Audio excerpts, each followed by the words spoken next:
ಯಾವುದಾದ್ರೂ ಒಂದು ಕಲೆಯನ್ನು ನಿಮ್ಮ ಜೀವನದಲ್ಲಿ ನಿಮ್ಮ ಆಸಕ್ತಿಯ ಅರಿವಿಗಾಗಿ ಅಥವಾ ಹವ್ಯಾಸಕ್ಕಾಗಿ ಅಥವಾ ವೃತ್ತಿಯಾಗಿ ಸ್ವೀಕರಿಸಿ ನೋಡಿ. ಆಗ ನಿಮ್ಮ ಬದುಕನ್ನು ನೋಡುವ ರೀತಿಯೇ ಬದಲಾಗುತ್ತೆ.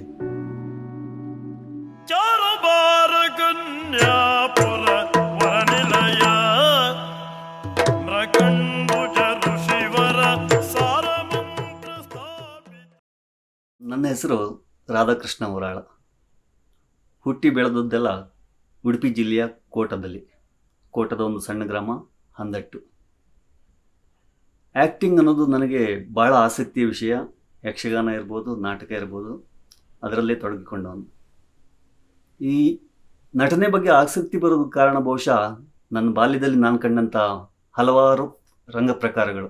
ಕರಾವಳಿ ಭಾಗ ಅಂದರೆ ಅಲ್ಲಿ ಜಾನಪದ ಕಲೆಗಳು ಹುಟ್ಟೂರು ಅಂತಲ್ಲಿ ಹೇಳ್ಬೋದು. ಅಲ್ಲಿ ಯಾವಾಗಲೂ ನಡೆಯುವಂಥ ಭೂತಾರಾಧನೆ ಕಲೆಗಳು, ಆಮೇಲೆ ಮನೆ ಬರುವಂತಹ ರಂಗರಂಗಿ ವೇಷ, ನವರಾತ್ರಿ ಸಮಯದಲ್ಲಿ ಹುಲಿ ವೇಷಗಳು, ಯಕ್ಷಗಾನದ ಒಂದು ಪ್ರಕಾರವಾದಂಥ ಹೂವಿನ ಕೋಲು, ಇದೆಲ್ಲ ಆಗಾಗ ನಮ್ಮ ಮನೆಯಲ್ಲಿ, ಮನೆಯ ಅಂಗಳದಲ್ಲಿ, ಸುತ್ತಮುತ್ತ ಪರಿಸರದಲ್ಲಿ ನಡೀತಾನೆ ಇತ್ತು. ಇದನ್ನು ನೋಡಿದಾಗ ಇದ್ರ ಬಗ್ಗೆ ಏನೋ ಒಂದು ಕುತೂಹಲ, ಇದೇನು ವಿಶೇಷವಾಗಿದೆಯಲ್ಲ ಅಂತ ಹೇಳ್ಬಿಟ್ಟು.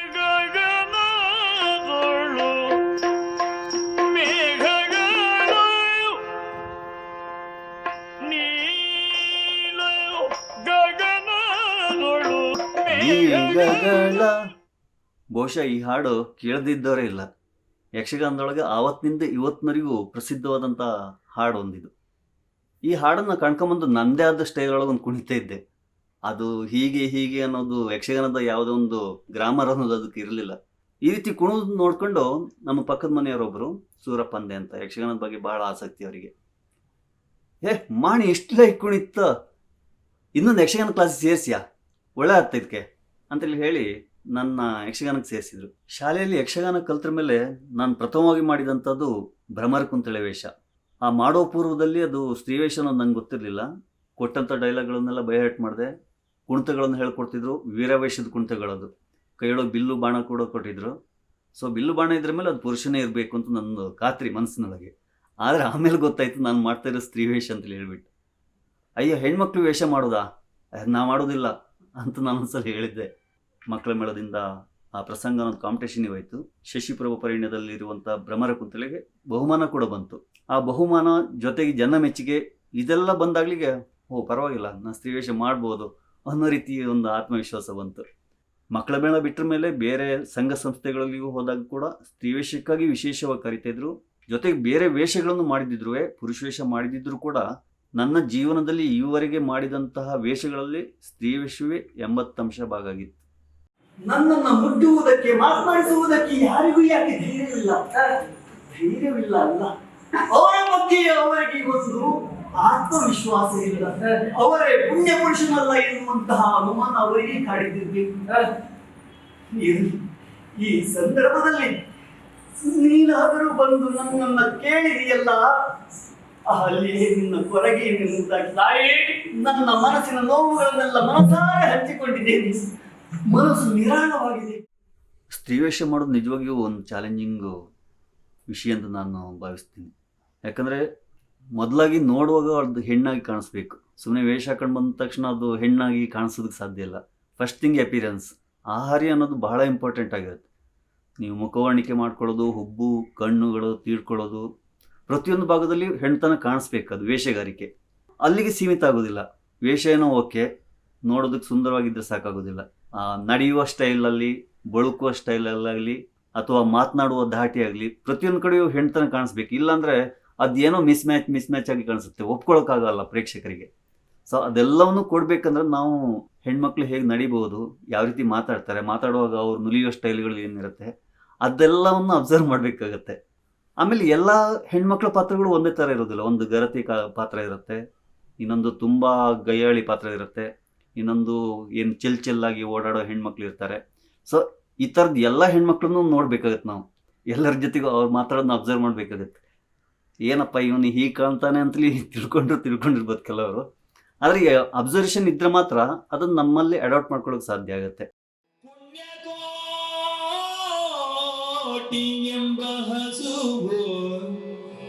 ಮರಳಿ ಕಂದನ ಕೂಡುತ್ತಿರಲು ಸೊಗವು ತುಂಬಿ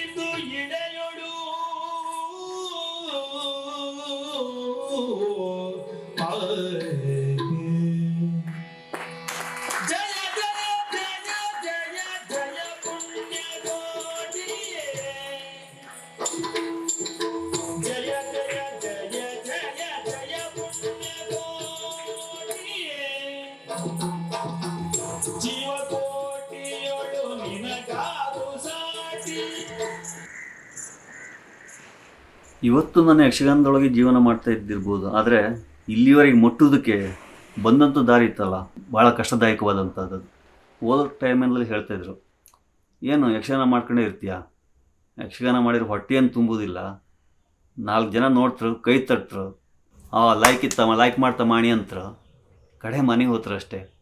ಆಮೇಲೆ ನೀನು ಕೆಲಸ ಇಲ್ಲದೆ ಅಲಿತಾ ಇದ್ರೆ ಅದೇ ಜನ ಬಂದು ಪುನಃ ಕೈ ತಟ್ರು, ಕಾರಣ ಮಾಡಿ ಎಂಥದ್ದಿಲ್ಲ, ಸುಮ್ಮನೆ ಅಲಿತು ಆಗಲಿಲ್ಲ, ವೇಷ ಮಾಡ್ಕೊಂಡು ತಿರುಗುತ್ತೆ ಅಂತೇಳಿ ಹೇಳ್ತರು. ಸ್ವಲ್ಪ ಯೋಚನೆ ಮಾಡು ಅಂತೆಲ್ಲ ಅಕ್ಕಪಕ್ಕದವರೆಲ್ಲ ಹೇಳ್ತಿದ್ರು, ಸಂಬಂಧಿಕರು ವಾರ್ನ್ ಮಾಡ್ತಾಯಿದ್ರು. ಮನೇಲಿ ಚಿಕ್ಕಪ್ಪ ಮನೆಯವರೆಲ್ಲ ಸಪೋರ್ಟ್ ಮಾಡ್ತಿದ್ರು, ಬೇಡ ಅಂತೇಳಿ ಹೇಳ್ತಿರ್ಲಿಲ್ಲ. ಯಕ್ಷಗಾನ ಮಾಡು, ಆದರೆ ಜೊತೆಗೆ ಓದೊಂದು ಇಟ್ಕೋ, ಓದ್ ಬೇಕೇ ಬೇಕಾಗತ್ತೆ. ಸೊ ಈ ಎಚ್ಚರಿಕೆಯೊಳಗೆ ಅಂತೂ ಡಿಗ್ರಿ ಅಂತೂ ಮುಗೀತು ನಮ್ಮದು. ಡಿಗ್ರಿ ಮುಗಿದ್ರ ಮೇಲೆ ನಮ್ಮದೇ ಒಂದು ಸ್ವಂತ ಏನೋ ಕೆಲಸ ಮಾಡಬೇಕು ಅಂತೇಳಿ ನಮ್ಮ ಫ್ರೆಂಡ್ಸ್ ಎಲ್ಲ ಸೇರಿಕೊಂಡು ಗೋವಾಕ್ಕೆ ಹೋದ್ವಿ. ಗೋವಾದಲ್ಲಿ ಒಂದು 2 ವರ್ಷ ಇದ್ವಿ. ಆಮೇಲೆ ಗೋವಾದಿಂದ ಪುನಃ ಊರಿಗೆ ಬಂದೆ, ಊರಲ್ಲಿ ಹೋಟ್ಲು ಮಾಡಿದೆ. ಅಲ್ಲಿಂದ ಪುನಃ ಬೆಂಗಳೂರಿಗೆ ಬಂದೆ. ಬೆಂಗಳೂರಿನಲ್ಲಿ ರೀಚಾರ್ಜಬಲ್ ಬ್ಯಾಟ್ರಿಗಳು ಇದ್ವು ಆವಾಗ, ಅದನ್ನ ಸೇಲ್ ಮಾಡೋವಂಥ, ಮಾರ್ಕೆಟಿಂಗ್ ಮಾಡೋವಂಥ ಕೆಲಸ ಮಾಡ್ತಾಯಿದ್ದೆ. ಪರಿಸ್ಥಿತಿ ಹೇಗಿತ್ತಂದರೆ, ಟಾರ್ಚ್ ತಗೊಂಡು ಹೋದರೆ ಬ್ಯಾಗ್ಗಳು ತುಂಬಿಸ್ಕೊಂಡು ಹೋಗ್ತೀನಿ, 8-10 ಟಾರ್ಚ್ಗಳನ್ನು ತುಂಬಿಸ್ಕೊಂಡು ಹೋದರೆ ಕೆಲವು ದಿನ 1 ಟಾರ್ಚು ಸೇಲ್ ಆಗದೆ ಇರೋಂಥ ಸಂದರ್ಭ. ಇನ್ನು ಕೆಲವು ಸಲ ಹೋದಾಗ ಮೊದಲು ಡೆಲಿವರಿ ಮಾಡಿದಂಥ ಟಾರ್ಚ್ಗಳಲ್ಲಿ ಪ್ರಾಬ್ಲಮ್ ಇದೆ, ತಗೊಂಡೋಗಿ ಅಂತೇಳಿ ಹೇಳಿ. ಈ ರೀತಿ ಏನು ಡಿಪ್ರೆಷನ್ ಆಗಿದೆ ಅಂದರೆ, ಏನಪ್ಪ ಏನು ಕಲ್ತ್ಕೊಂಡು ಏನು ಮಾಡ್ತಾಯಿದ್ದೀನಿ ನಾನು ಅನ್ನೋ ರೀತಿ ಬೇಜಾರು.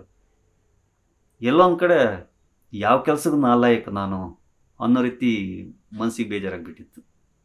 ಹೀಗೆ ಉದರ ನಿಮಿತ್ತ ಬಹುಕೃತ ವೇಷ ಅಂತೇಳಿ ಹೇಳಿಬಿಟ್ಟು ಏನೇನೆಲ್ಲ ಮಾಡೋ ಸಾಧ್ಯ ಅದೆಲ್ಲ ಮಾಡಿದೆ. ಬಟ್ ಇದು ಎಲ್ಲ ಕಡೆ ನನಗೆ ಏನು ಅನಿಸ್ತಾ ಇತ್ತಂದರೆ, ನಾನು ನನ್ನ ಒಂದು ಫೀಲ್ಡಿಂದ ಹೊರಗಿದ್ದೀನಿ, ನನಗೆ ಬೇಕಾದ ನಂಗೆ ಸಿಗ್ತಾಯಿಲ್ಲ, ಖುಷಿ ಸಿಗ್ತಾಯಿಲ್ಲ. ಕೆಲಸ ಮಾಡಿದ್ರೂ ನನಗೆ ಬೇಕಾದಂಥ ಆರ್ಟ್ ಫೀಲ್ಡ್ನಲ್ಲಿ ನಂಗೆ ಇರೋಕ್ಕಾಗ್ತಾ ಇಲ್ವಲ್ಲ ಅಂತ ನೋವು ಎಲ್ಲೋ ಕಾಡ್ತಾ ಇತ್ತು.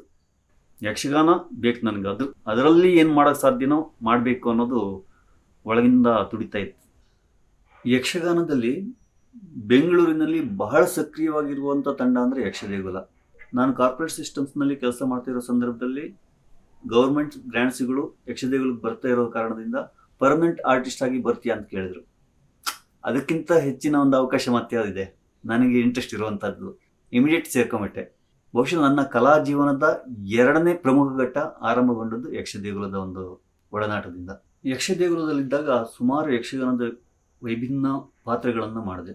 ಅದಕ್ಕಿಂತ ಹೆಚ್ಚು ಖುಷಿ ಕೊಟ್ಟದ್ದು ಯಕ್ಷಗಾನ ಹೊರತಾದಂತಹ ವಿಷಯದಲ್ಲಿ ಯಕ್ಷಗಾನವನ್ನು ಬಳಸ್ಕೊಳ್ಳೋದು ಹೇಗೆ ಅನ್ನುವಂತಹ ಅನುಭವ ನನಗೆ ಆಗ ಸಿಕ್ತು.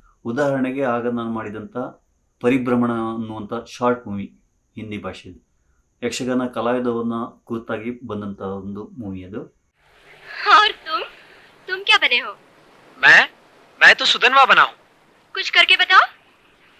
देखो,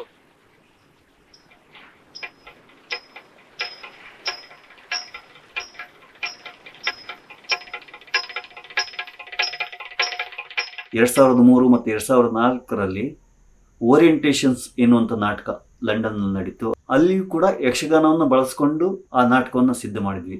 ಇದೆಲ್ಲ ಒಂದು ರೀತಿ ಯಕ್ಷಗಾನವನ್ನು ಬೇರೆ ರೀತಿಯಲ್ಲಿ ಹೇಗೆ ಬಳಸ್ಕೊಳ್ಳೋಕೆ ಸಾಧ್ಯ ಅನ್ನೋ ಒಂದು ಎಕ್ಸ್ಪೀರಿಯನ್ಸ್ ನನಗೆ ಸಿಕ್ತು.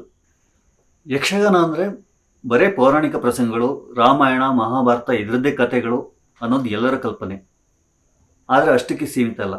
ಯಕ್ಷಗಾನದಲ್ಲಿ ಹೊಸ ವಿಷಯಗಳನ್ನು ತರೋದಕ್ಕೆ ಸಾಧ್ಯ ಅನ್ನೋದು ನಾವು ಪ್ರದರ್ಶನ ಮಾಡಿದಂಥ ಇಲಿಯಣ್ಣನ ಕಥೆಯ ಸಾಕ್ಷಿ. ಸುಮಾರು 800ಕ್ಕೂ ಹೆಚ್ಚು ಹಳ್ಳಿಗಳಲ್ಲಿ ಸಾಕ್ಷರತೆ ಬಗ್ಗೆ, ವರದಕ್ಷಿಣೆ ಬಗ್ಗೆ, ಪಲ್ಸ್ ಪೋಲಿಯೋ, ಏಡ್ಸು ಹೀಗೆ ಹೊಸ ವಿಚಾರಗಳನ್ನು ಇಟ್ಟುಕೊಂಡು ಕಥೆಯ ಮೂಲಕ ಜನರಿಗೆ ಪ್ರದರ್ಶನ ಕೊಟ್ಟಿದ್ದೀವಿ.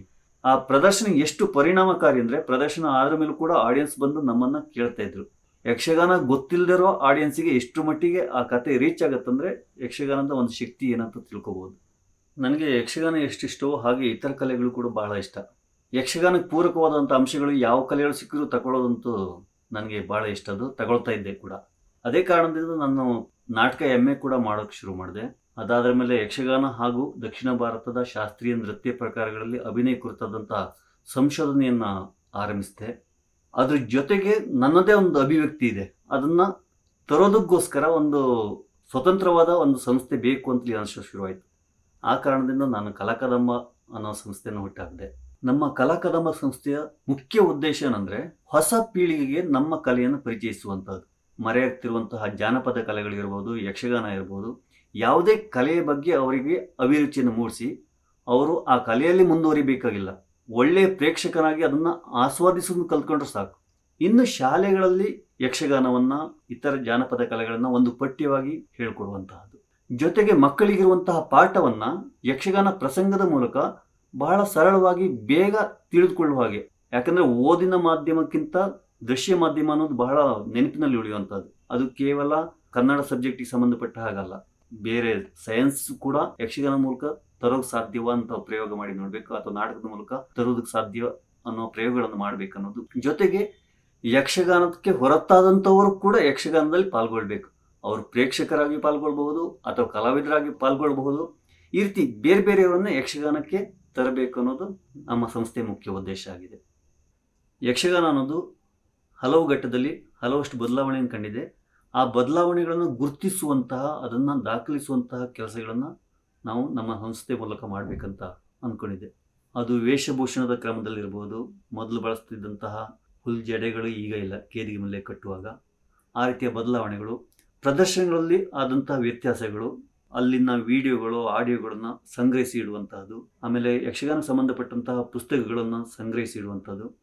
ಒಟ್ಟಿನಲ್ಲಿ ಯಕ್ಷಗಾನಕ್ಕೆ ಸಂಬಂಧಪಟ್ಟಂತಹ ಎಲ್ಲ ವಿಷಯಗಳು ಒಂದು ಕಡೆ ಸಿಗುವ ರೀತಿಯಲ್ಲಿ ದಾಖಲೀಕರಣ ಮಾಡಬೇಕು, ಒಂದು ಲೈಬ್ರರಿ ಮಾಡಬೇಕು ಅನ್ನೋದು ನಮ್ಮ ಸಂಸ್ಥೆಯ ಮುಖ್ಯ ಉದ್ದೇಶ ಆಗಿದೆ.